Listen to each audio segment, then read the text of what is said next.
আরজিকর কাণ্ডের 1 বছর পার, তবে এখনো অধরা ন্যায় বিচার। এই আবহে বিচারের দাবিতে শনিবার নবান্ন অভিযানের কর্মসূচি নেওয়া হয়েছে কাদম্বিনীর বাবা মায়ের তরফে। সেই কর্মসূচিতে যোগ দেওয়ার আগে শনিবার সকালে সূর্যপুর রামকৃষ্ণ মিশনে যান তারা।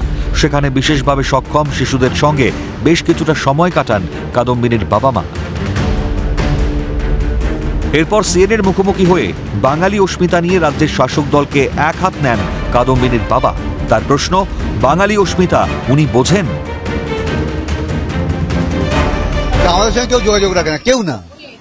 আমাদের প্রতিবেশীরা বাজারে গেলে, বাজার করতে গেলে, কোনো দোকানে অপরিচিত দোকানে বাজার করতে গেলে সে দরবার আমাদের চোখের দিকে তাকায়, নানান রকম কথাবার্তা বলে, তারপরে আমাদের কিসের বাঙালি লড়াই করছেন ওনারা? সবার প্রথমে রাখি বন্ধন, আজকে রাখি বন্ধন বলতে পারছেন উনি? উনি বাঙালি অস্মিতা দেখাচ্ছেন। বাঙালি অস্মিতা বোঝেন উনি? বাঙালি অস্মিতা দেখতে পাবেন এখন। হ্যাঁ, অবশ্যই সবসময় ডাকি। যখন ওনারা এই সমস্ত মন্তব্য করেন তখন ওরা সবসময় আমাদের ডাকি যে আপনারা আসুন, দেখুন যে কি পরিস্থিতি কি আছে। ওনারা জানেন না আমাদের পরিস্থিতি কি আছে, ওনারা জানতে চেষ্টাও করেন। একই সুর কাদম্বিনীর মায়ের গলা। তার বিস্ফোরক অভিযোগ, তাদেরকে কার্যত একঘরে করে রাখা হয়েছে। এটা তো প্রথম দিন থেকে হয়েছে। আমাদের মেয়ের ডেড বডি যখন ঘরে ছিল তখন ডিসি নটকে দিয়ে টাকা পাঠানো হয়েছিল। তারপরে অনেক চেষ্টা করা হয়েছিল আমাদের থামিয়ে রাখার জন্য, বারবার টাকা দেওয়ার চেষ্টা করা হয়েছিল। তারপরে আন্দোলন যারাই করে, তাদের প্রতিবাদ যারাই করে, তাদের অনেক কেস দেওয়া হয়। এগুলো চলেই সব সময়।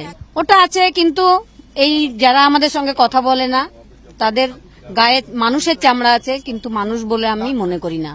ফিরহাদ হাকিমকে তারা আহ্বান জানাচ্ছেন বাড়িতে এসে তারা পরিস্থিতি দেখুক, তাদের বাড়িতে তাদের পাড়া প্রতিবেশীরা আদৌ তাদের সঙ্গে কিরকম ব্যবহার করে বা কথা বলে কিনা।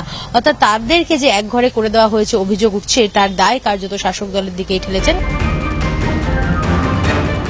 এদিকে বনহুগলির কাছে কাদম্বিনীর মা বাবার গাড়িকে আটকায় পুলিশ।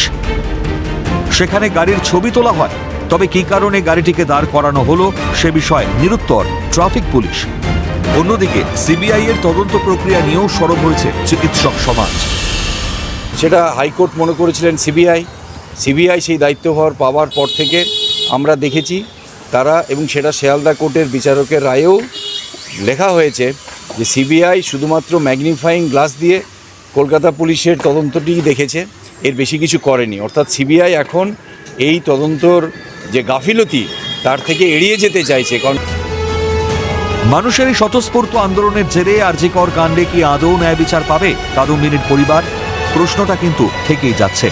ক্যামেরায় জ্যাকি সিং এর সঙ্গে রেশমি দাস ও শান্তনু আচার্যের রিপোর্ট, ক্যালকাটা নিউজ।